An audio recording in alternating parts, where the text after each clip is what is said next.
Hi there, I'm Eric Wyrd Weaver Sjerven, Gothi of the Ridgar folk here in East Texas, and I'd like to welcome you to The Raven's Call. This is a show where I ramble on about different heathen-related subjects, whatever kind of strikes my fancy at the time, just whatever lights my mind on fire. UPG warning, this is not reflective of general heathenry as a whole necessarily. I don't necessarily globalize everything else. This is just the way I view the world. This isn't even necessarily reflective of the views of my clan or my tribe. They have their own unique views, and this doesn't necessarily represent their viewpoints either. This is just the way I see things, my own interpretations based on research, on experience, insight, etc., etc. So, also, I am not a what I call a hardcore recon heathen. I am more middle of the road, roots in tradition, branches towards the future kind of guy. You can watch my previous stuff and kind of get a gist of where I stand on all of that. So, if you guys like what you see, please give a thumbs up down below, hit subscribe, ding the bell. All of my contact information is down there in the comments section, or in the description down below. So please join in Facebook, Twitter, all of that fun stuff. Ignore Twitter. I don't do anything with Twitter. But join in on the Facebook group. That's where all the action's at. So that's where I poll people and post things, and you know that's where you're going to see some more extras. I do YouTube and Facebook mostly. Saraha's down there too. I check that all the time. So anyway, today I want to talk to you a little bit about a conversation that I was having with a friend of mine, Miss Dawn. She had a question for me regarding Wyrd and Orlog. Okay, now all of this builds upon the previous video that I've done on Wyrd and Orlog, probably about 2 weeks ago by the time this is scheduled to go up. And so if you've seen that one, you've kind of got the preface for this. It's kind of why I give it a little break there in the middle. But she asked me about the impact of Orlog on a societal level, on a grand scheme, kind of big things, and generational debts that need be paid, as it were. You know, and this is something that, as we explored, yes, very much so, Wyrd and Orlog play out on a large scale as well as an individualized scale. There's a meta scale as well as a macro versus a micro. We, the individual, which is what really matters, is the micro. Then there is the overarching cultural. I don't call it cultural if you watch my last video. There's an overarching kind of macro Orlog going on based on different identifiers such as nations, organizations, things like that. Just purely generations, okay? So specifically what we're going to look at is like from a national level, and that's an easy thing to do. If you look at the way patterns play out, all right? The Orlog of an area impacts your Orlog as an individual, okay? Go back and watch my Wyrd and Orlog video to get kind of a generalized gist. But yes, an element of your Orlog is influenced by the Orlog of the area that you are in. The history, the deeds, the energies of the area into which you are born, the areas into which you move, that you choose to be, and that you choose to interact in. The energies of that area are informed by everything that has occurred before, all of the actions, deeds, and energies that go into what it is. Texas, for example, I'm a Texan, big Texan. There's a huge amount of Orlog here in Texas. Legends, myths, stories, heroes, villains, all of this boiled down into this energy that is Texas. And there's a very clear Texas energy about things. And don't believe me? Go talk to a Texan. You'll understand. Remember the Alamo. There's this element of that, embracing that Orlog, taking pride in that Orlog, even though we may not have been here all that long. You know, I've only been here one generation, but I was born a Texan, and you can be sure I'm going to take pride in that. One of my best friends, born in California, moved to Texas. Man, he's Texan through and through. May have been born in Cali, but that's a Texas boy. So the gist of all of this is that the place influences who you are. If I had been born and raised in Minnesota versus being born and raised in Texas, then the cultural influences on me would have been different. I would have grown up in an area where Norwegian and Swedish individuals were the predominant culture, because that's where a lot of the settlement occurred. Now down here in Texas, where I'm at, there's a lot of Hispanic culture. There's a lot of German culture. There's a lot more German in Texas than people realize. A lot of British culture. There's lots of British elements in this particular, especially the East Texas, Central Texas kind of range.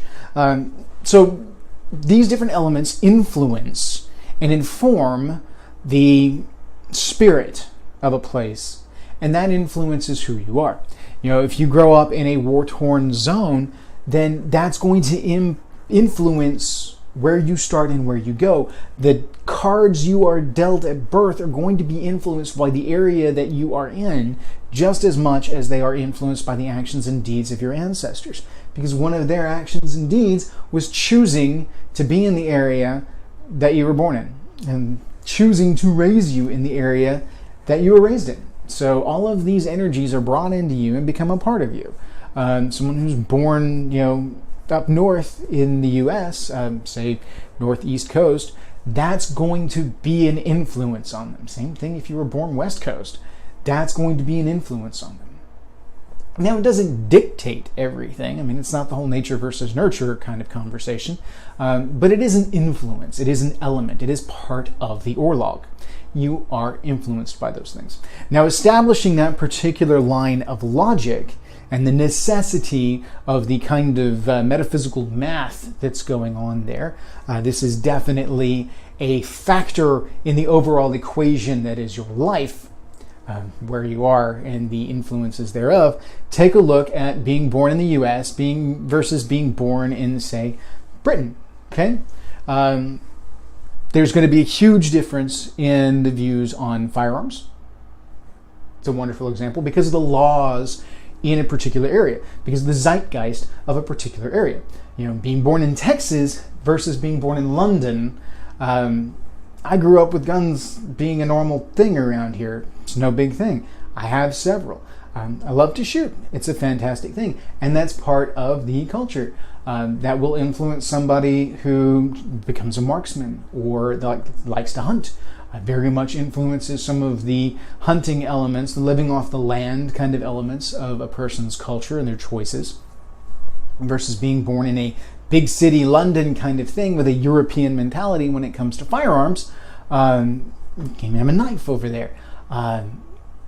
Knives, that's a thing, and yet, here in Texas, everybody's got one. I got one in my pocket and several in my truck. You have knives everywhere. It's a tool. You have it all the time. If you don't, then what are you doing? You got a knife somewhere around. And depending on your particular subculture within Texas, you probably have several laying about. We have big city folks here in Texas too that don't necessarily embrace it. But overall, there's definitely an element of the Bowie knife kind of thing here in Texas. And that's not just, that's the, not unusual to see a guy walking down the road with a hunting knife on his side or a boot knife in his boot and a pocket knife in the pocket's kind of a given, at least within certain subcultures within Texas. So again, it doesn't globalize, but in general, you kind of get the idea that this is an influence. The laws regarding things such as drinking age, that's a huge thing. The laws regarding things like sexuality, the age of majority, the age of consent. These are huge factors that influence part of the way you're brought up, your exposure rates, and the context of those exposures. Somebody who is exposed to drinking at 14 in the U.S. with a legal drinking age of 21 is different than, say, some European countries where the legal drinking age may be 16. It may be 14. Varies in region. I'm not an expert on drinking ages in Europe, but you get the idea. It means something different when you've got somebody who's 14 and doing something that's arguably stupid over here. But it's not necessarily seen that way over there. You get a 16-year-old who's drinking at a party here, and that's a minor in possession, versus over there where it's legal. And that's not. You get the idea. It's just an example that the context matters. Context matters because these are elements of Orlog that influence your Orlog. That context is part of your Orlog. So, generationally speaking, easy for me to say, generationally speaking, there are things that happen on a mass level in certain areas that that everybody in the next generation is influenced by because it affects everybody. Major things in history have major impacts on Orlog. I mean, if you look at World War II, Holocaust, those elements influenced everyone, not just those involved, but everybody in the world. There are lasting impacts on people that have no ties whatsoever to the war simply because the context of the war happened. Going to those areas where you are from, the Orlog that you carry with you, impacts your reception in that area, the interaction with the energies there, all kinds of stuff. Them coming, massive impact across the board, okay? Massive impact. These elements can lead to effects in luck. Now, generationally speaking, if we're going to dial down from the grand societal level, if you look at like a family level, okay? Let's look at a clan, an individual's family ties. And you go back several generations, what you're going to see is that the actions and influences of that family member influence the outcomes for this individual. Yes, that's Orlog, we understand that.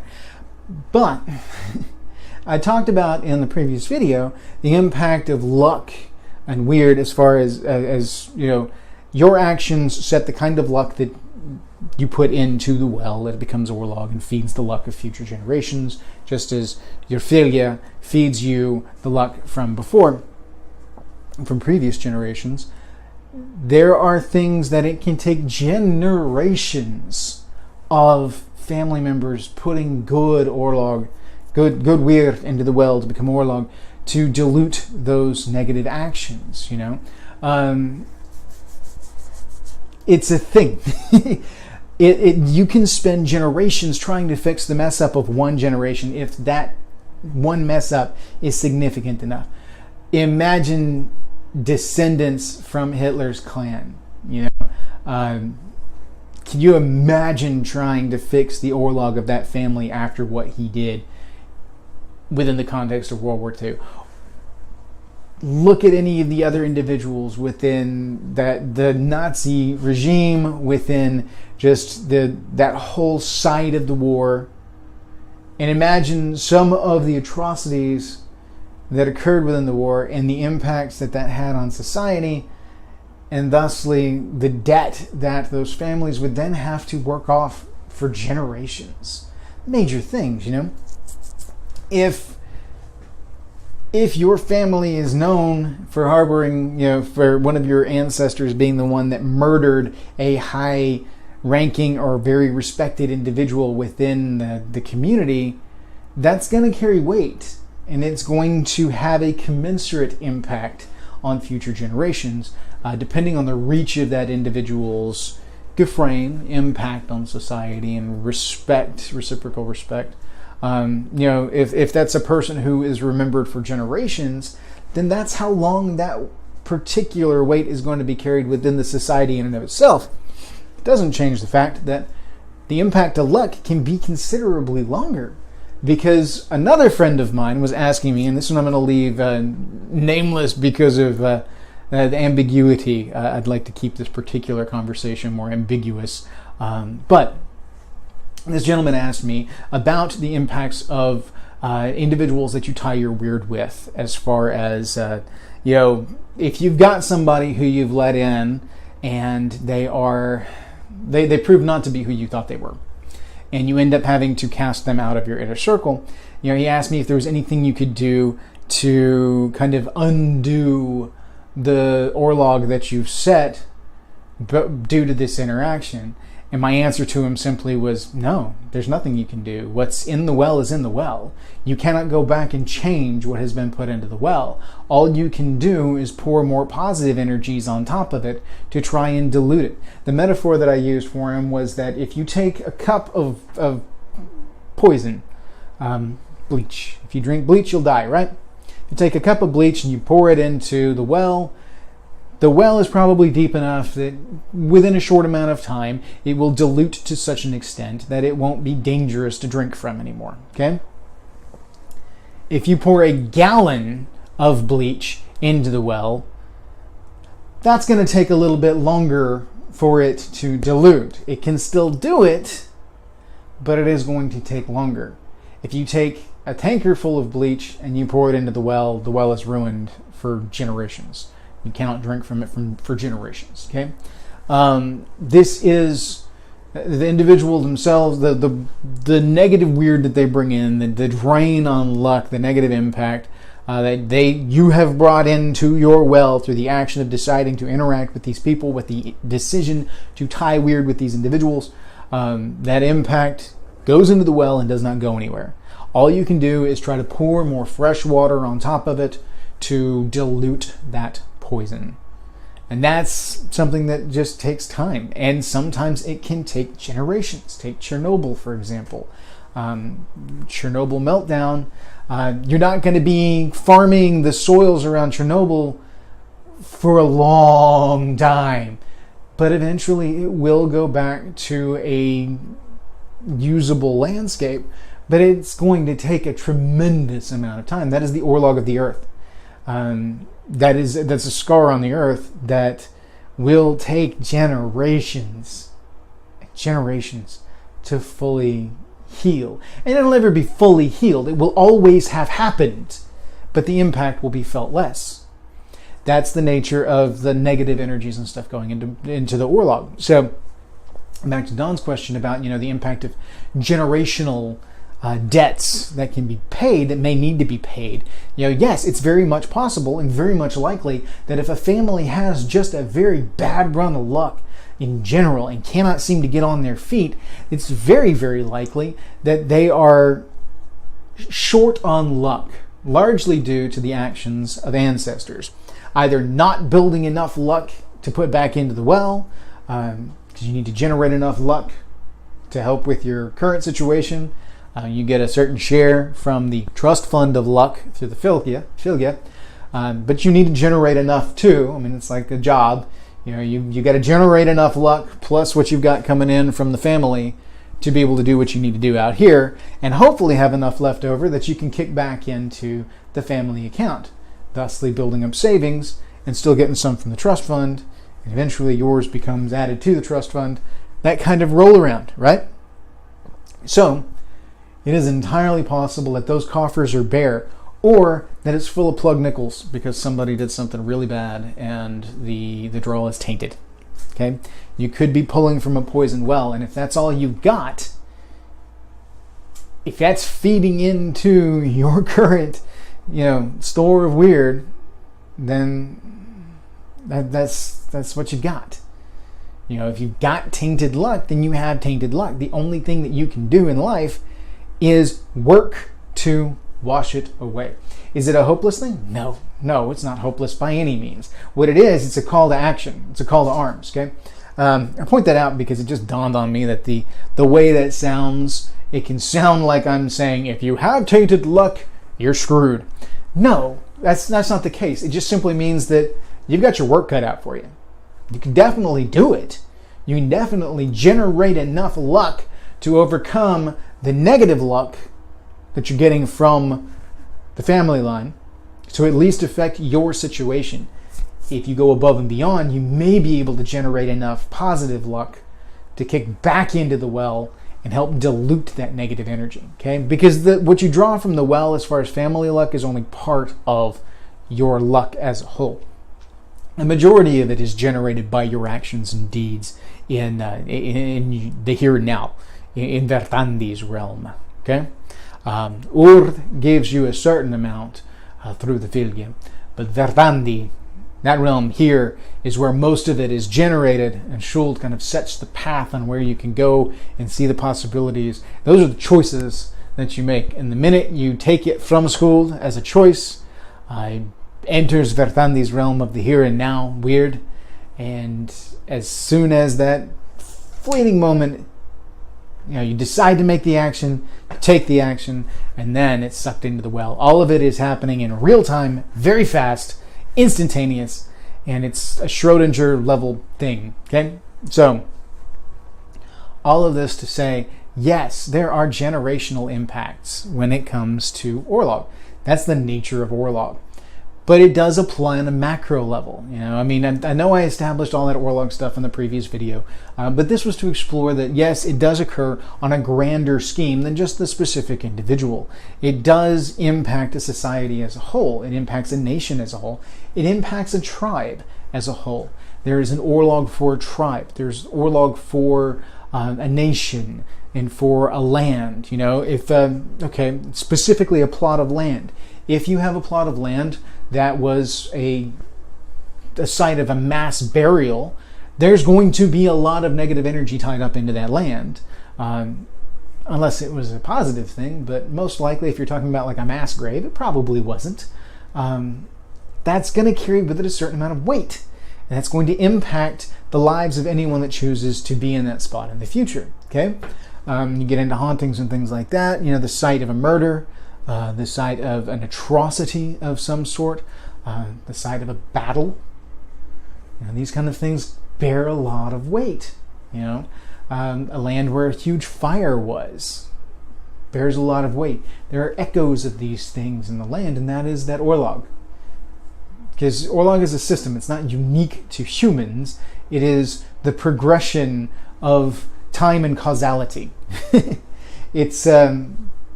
It exists outside just the realm of humans. It's an observation of the nature of time and space and relativity, causation. Causation's a huge thing. The interaction of luck, etc., etc., etc. And so it's not just unique to us. It is, my dog has its own Orlog. It's different by nature. It's far less complex in many ways. In other ways, it's more complex because codification is different. Anyway, I wouldn't know, can't communicate it, but still, nonetheless, it's there. So, anything with a spirit has Orlog, in my view. It's a thing. It's so grand. It is so ubiquitous. It is everywhere. And when you take that into account, you mix Wyrd not only with the people that you interact with, but with the world itself as you go through. That's very much a real thing. As you interact with the world in general, you end up sharing Wyrd with the place that you're at, for lack of a better term. And with that, the Orlog of that place influences you. Okay. Now, like I said, back to the whole macro thing. Yes, generationally speaking, the choices of a president in leading the United States impacts us as a culture. As a conglomerate of cultures. A meta-null culture, if you watched my last video.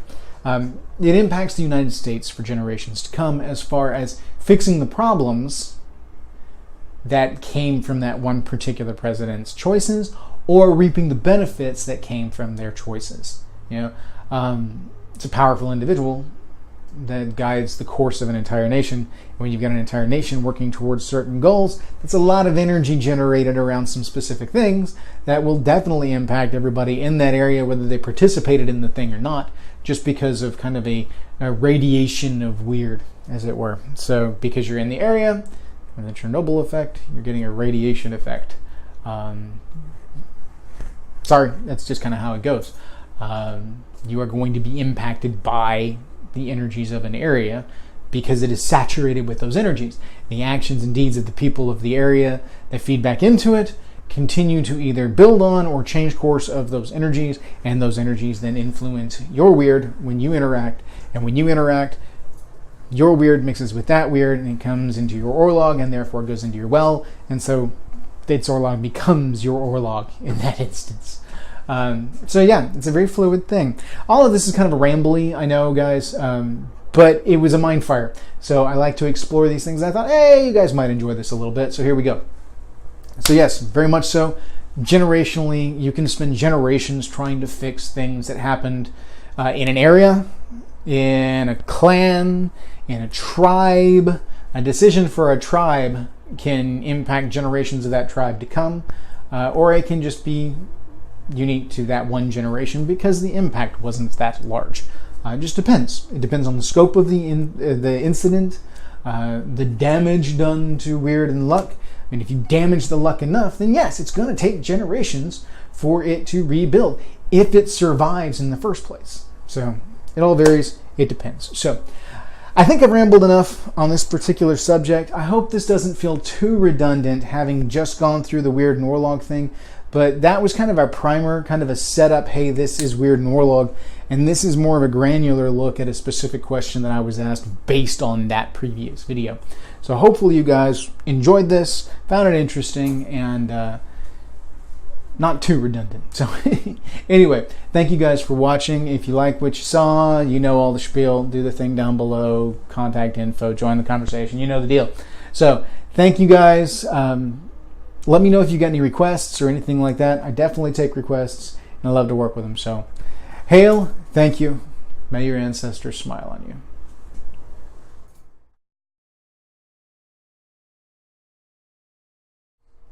Ufta, ufta, ufta, ufta, ufta. Language lesson for those of you that don't know. Ufta is a Norwegian word. Norwegian word, yeah.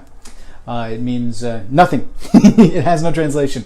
I say it all the time because it substitutes for everything. Ufta is just an expression. You drop a glass on the floor and it breaks. Ufta. You bang your head on the wall. Ufta. You know, that kind of thing. You see something that's particularly embarrassing. Ufta. You know, I mean, there's all kinds of options for it. But anyway, I say it a lot, so if you ever see it, there's this kind of running joke with a lot of the Norwegian sites that it's like, what part of Ufta don't you understand? It's because it doesn't mean anything. It's just an expression. It's particularly popular in the Midwest here in the U.S., like up in the Minnesota area, this North and South Dakota. You know, heavy Norwegian settlements. From what I understand, it actually isn't said as much these days in Norway itself. But it still survives heavily in the northern Midwestern area of the United States and the correlate areas in Canada. So anyway, craziness aside. Anyway, all right, we're going to talk a little bit today about the whole Wyrd Orlog and societal level Orlog. Maybe I need to run my head around that one a little bit more. I don't know. We'll try it. All right. In 5, 4, 3, 2, 1. What am I doing? 3, 2, 1. Let's jam.